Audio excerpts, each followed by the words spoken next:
E aí, beleza? Quem fala aqui é o Renan e você está no canal Broken Imp Games e vamos aqui para um Working Review de um jogo que foi lançado agora em janeiro, que chegou para as plataformas Xbox Series X e S, PlayStation 5, PC e Nintendo Switch, também sendo disponibilizado Day One no Game Pass. E eu estou falando de Mio Memories in Orbit, desenvolvido por 12 Diximes, eu acho que é assim que se pronuncia, se não me falha a memória, em estúdio francês e distribuído pela Focus Entertainment. Esse jogo, ele me chamou a atenção desde o começo, inclusive ele entrou na minha lista de destaques lá do site do Mega em janeiro, justamente porque ele traz um visual diferente, uma mecânica de Metroidvania bastante interessante, e quando você joga e vê todas essas qualidades do jogo, você vê que ele tem uma gameplay punitiva, mas ao mesmo tempo acessível e interessante. A gente vai conversar sobre isso, e também é muito bem ambientado. Mas antes de qualquer coisa, vamos começar pela sua narrativa, porque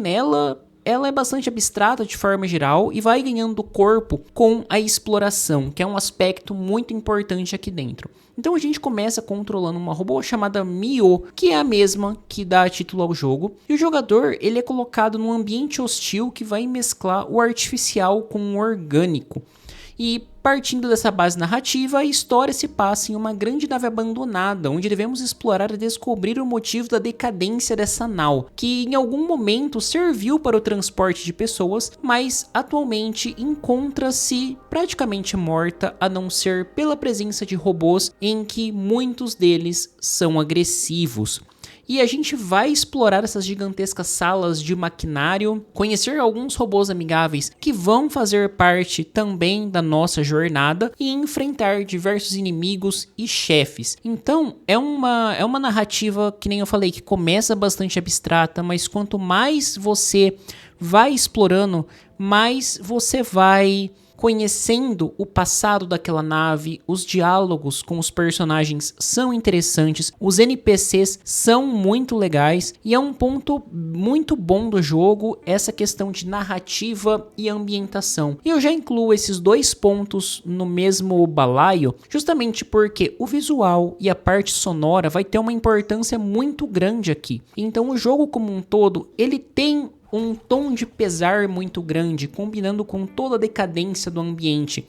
Então, conforme você faz a sua exploração, você vai estar imerso nesse ambiente com músicas melancólicas, mas que quando você encontra um chefe, você vai ter um desafio muito legal e que vai ter uma dinâmica diferente quando eu digo na parte sonora, mas ao mesmo tempo ele não perde essa característica melancólica, e os ambientes eles vão se transformando conforme você explora eles, né? Eu digo isso em relação ao hub central, por exemplo, em que você vai ter lá como se fosse uma coluna vertebral com um NPC que vai ser bastante importante na história, e ali a gente tá num ambiente todo apagado, morto, né, realmente. E quando a gente vence o primeiro chefe, consegue reativar aquele NPC, o ambiente ele mostra uma mescla de orgânico com mecânica que impressiona, sabe? Então visualmente o jogo ele é bastante impressionante. Agora vamos falar da parte de gameplay, já que eu já acabei passando pela narrativa, pela ambientação e trilha sonora, que como eu disse, se complementam muito bem. A gameplay, ela é uma parte boa do jogo. Eu acho a gameplay do jogo simples e eficiente, mas ela poderia ser um pouco melhor em alguns aspectos. Já vou colocar isso logo de cara, porque eu tenho muitos bons pontos para falar da gameplay. Porém, o que eu acho é que a gameplay, ela acaba tendo uma variedade pequena de ataques, em que quando você vai colocando novas melhorias a partir de chips, né, que você encontra em sua jornada, ela não traz uma melhora significativa muito aparente.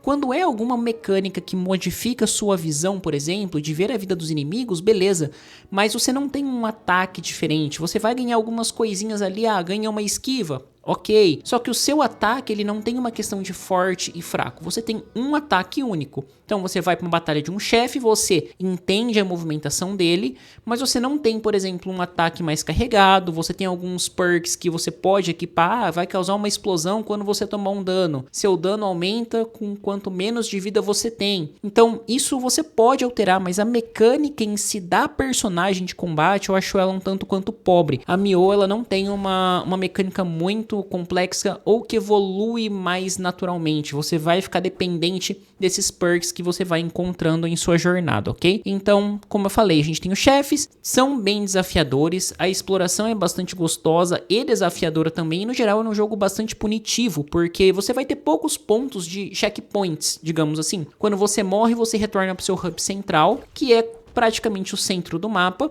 e se você chegou num chefe, muito possivelmente você desbloqueou muitas portas, muitos caminhos, e o seu caminho até ele não vai ser longo. Porém, se você for fazendo isso repetidas vezes, você vai acabar enjoando um pouco de chegar até o chefe e etc.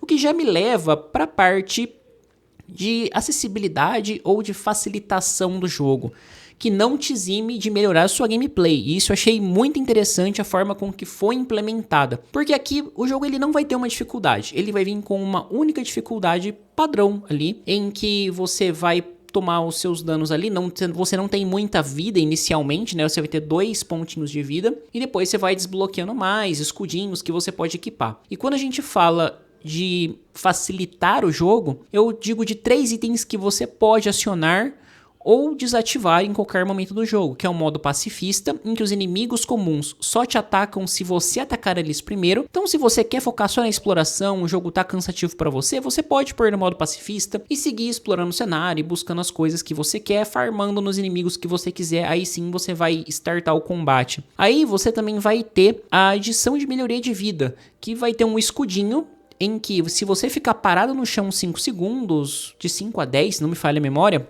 ele se regenera. Então é como se você tivesse uma vidinha a mais ali, né? Então ao invés de você morrer com 3, 4 ataques, você vai morrer com 5. Só que não se enganem, porque a adição disso não vai facilitar seu jogo, mas não vai facilitar tanto assim. Porque os inimigos, eles vão ter uma dinâmica bastante agressiva. Então se você for jogar só com essa melhoria de vida, você vai ter um ponto de vida a mais que vai te dar um respiro, mas não vai ser aquele mamão com açúcar que você vai matar todo mundo da forma que você tá pensando num modo fácil. E por fim, nós temos os chefes, que eles têm uma mecânica de deterioração. O que acontece com isso? Conforme você morre nele, ele vai ficando um pouco mais fraco. Na verdade, o que eu senti jogando, ativando essa opção, é que conforme você vai jogando, a vida deles vai diminuindo.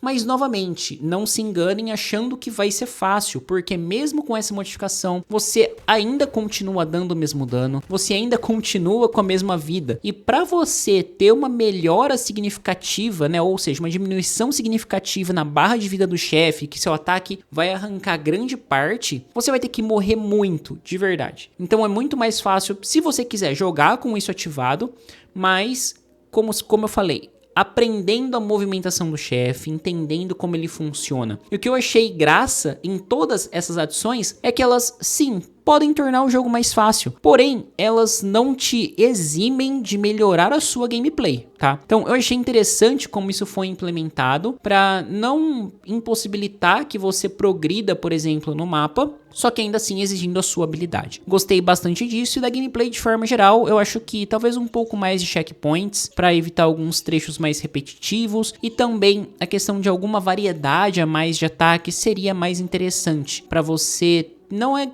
ter uma gameplay menos cansativa, porque como eu falei, a gameplay é gostosa, mas para você ter algo um pouco mais personalizado ou com um pouco mais de estratégia na questão da personagem, tirando os perks que você pode equipar. Mas dito isso, é um bom jogo, eu achei ele extremamente divertido e mesmo com as coisas que são contadas como facilitadores, eu acho que ainda assim o jogo ele continua bastante desafiador. Pode ser um bom jogo para você aí que tá querendo passar um tempo, que quer emergir numa história muito legal, jogar Mio Memories in Orbit. É um jogaço que pode ter passado batido no radar de muita gente. Se você tem um Game Pass Ultimate, aconselho você a instalar lá, porque você vai se divertir bastante, então é uma indicação muito boa. E caso vocês queiram conferir a minha análise escrita do jogo, ela está publicada lá no site do Mega, em www.megascopio.com.br.